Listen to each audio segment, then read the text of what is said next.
yun, ma'am, how do you step in, syempre, yung mga clients, parang they come to you dun sa mga ganong problems, leak, mga molds, syempre, ceiling damages. How do you step in dun sa mga problems na yun?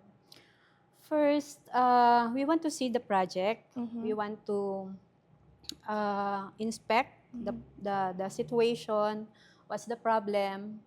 Then, we will inspect saan yung main source ng leak.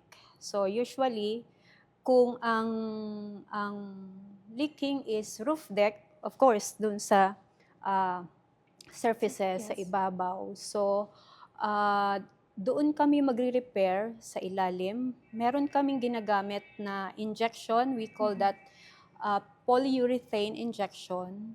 So, if your slab used our HPI, it's easy to repair. Kung saan nagli-leak, doon lang kami mag-i-inject ng polyurethane foam.